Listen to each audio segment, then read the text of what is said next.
What if Islamic armies had conquered Europe in the 8th century AD? Because it could have happened, and the world today would most certainly look a lot different. Since the Middle Ages, European history and Christianity have been so intertwined, you often can't talk about one without talking about the other. But like almost everything in history, it didn't have to turn out this way. In fact, if a battle in the early 700s had turned out differently, there was a very decent chance that Islam could have had a much larger influence on European identity and history. And today, we want to look at how the history of the world really could have been different if the Battle of Tours had taken a different turn. So, some of you may be familiar with the Battle of Tours in 732 AD, and some of you not so much. Just to give a quick rundown, the Battle of Tours was fought in October of 732 AD. The Franks, led by Charles Martel, eventually defeated the army of the Spanish Moors, led by Abdul Rahman. The battle is still considered significant today, as much for the cultural impact of the outcome as the events that occurred. Charles Martel was a Frankish ruler who was also a champion of Christianity. He founded the Carolingian dynasty, and his famous descendants, notably Charlemagne, went on to expand the regional and global reach of Christianity, especially in Western Europe. On the other hand, Abdul Rahman, leader of the army of the Spanish Moors, was an adherent of Islam. His army had conquered various regions in Europe and was looking to expand their influence before he locked horns with Charles Martel in 732.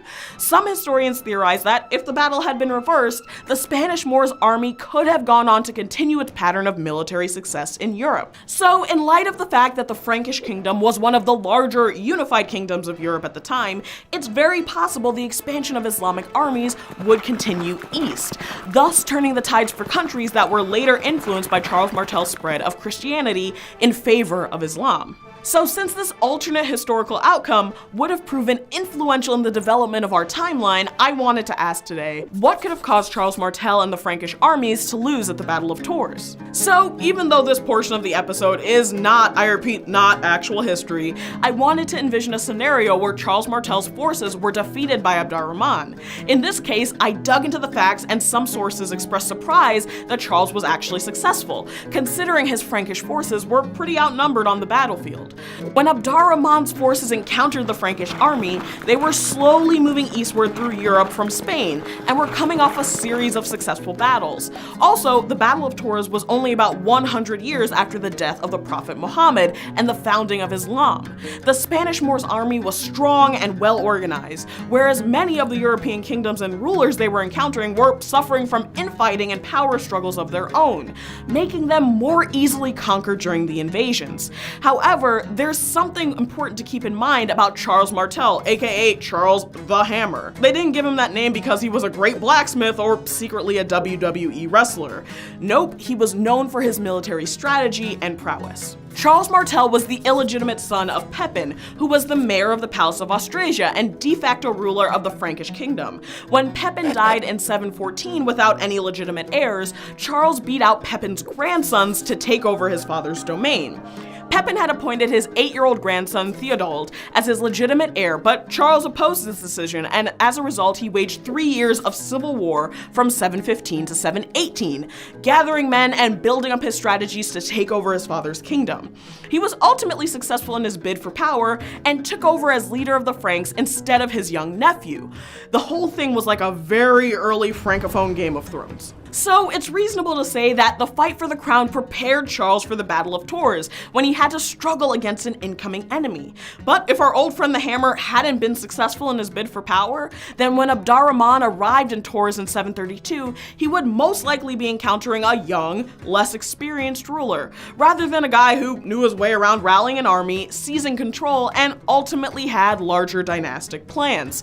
Also, his whole campaign of rallying soldiers and unifying his people would not have been necessary if Charles Martel had just walked into the throne or never made it to the throne at all. So in this timeline, it's not exactly hard to imagine that instead of Abdul Rahman being killed during the ensuing fray and the surprising defeat of his army, Charles is the one that is defeated and killed while Abdul Rahman and his army continue their route further into Europe.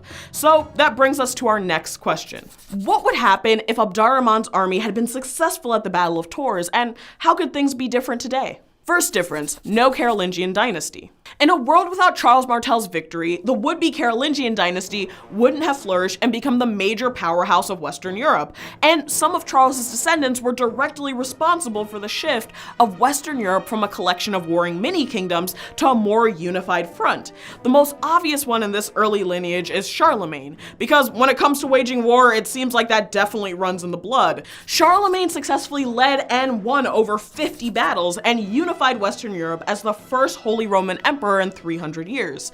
So without a successful Charles, there would likely be no continuation of unified Frankish rule, spread of Christianity, or further unification of Western Europe. And as an important butterfly effect, in 911, the Carolingian ruler, Charles the Simple, allowed a group of Vikings to settle in Normandy as part of a treaty.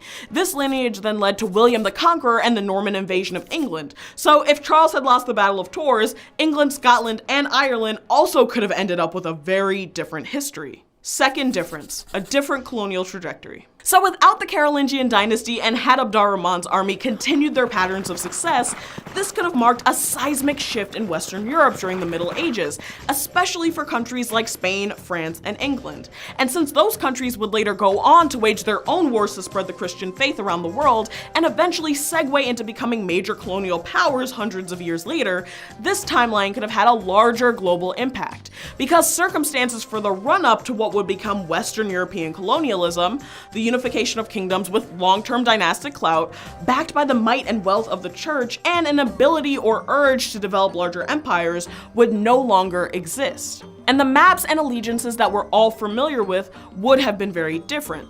Not that the world would have been free from conflict had the Islamic army's success been prolonged, but rather the objectives of these advancements would have been altered. Third difference, a different Renaissance. Another significant change is that the so-called Dark Ages, or the early Middle Ages, might not have been considered, well, so dim.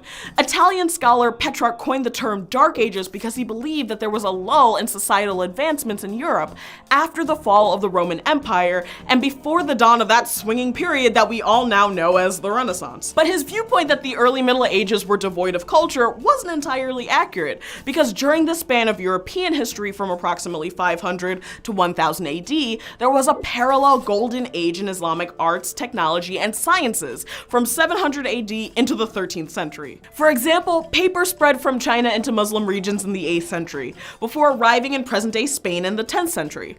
This paper was far sturdier than parchment, and Islamic paper makers devised assembly line methods of hand copying manuscripts to turn out editions far larger than any available in Europe for centuries. So, had this advancement come to more parts of Europe, more knowledge could have spread faster. Also, Arabic philosophers played a critical role in saving the works of Aristotle, whose ideas were crucial to the European Renaissance. And according to the Stanford Encyclopedia of Philosophy, translation of philosophical texts from Arabic to Latin led to the transformation of almost all philosophical disciplines in the medieval Latin world. There were also major advancements in algebra, physics, and astronomy that occurred across the Muslim world. So if the Battle of Tours had gone in a different direction, and had the Muslim world had greater communication with Europe via an expanded empire, these advancements that eventually found a foothold in Europe could have been significantly changed, and they could have potentially happened a lot sooner. So how does it all add up? Well, if this critical battle had swung in the other direction, we could have ended up with a radically different timeline. But to wrap up this episode, we wanted to ask you, what do you think would have been different if Abdul Rahman had won the Battle of Tours? Check out the works cited and use your knowledge of world history to give us your best hypothesis. We'll shout out our favorites next week. Hey guys, thanks for jumping into the comments section for last week's episode on Would You Have Joined the American Revolution? Here are what some of you had to say. Our first shout out goes to Amanda Powers on Facebook, whose book club read Founding Mothers and was looking for more information on women in the American Revolution. Thanks for watching, Amanda. Next shout out is for Timothy McLean on YouTube, who brought up the point that if this thought experiment actually came true, he wouldn't be the same person, politically or personally, that he is today because of social influences. Thanks for taking the time to think this through carefully, Timothy, and you can head over to YouTube to see what he had to say. Our last shout out goes to Sam Hunley on YouTube, who wrote that his decision would be based on the age he was was when he was asked to join, because he was more likely to accept revolutionary political ideas geared towards change when he was younger versus when he was older. This is a really good point, Sam, since I didn't consider the factor of age during the original episode, but that would be something to consider if there was a part 2 to this particular thought experiment. So keep those comments coming, keep on debating, and we'll see you next week.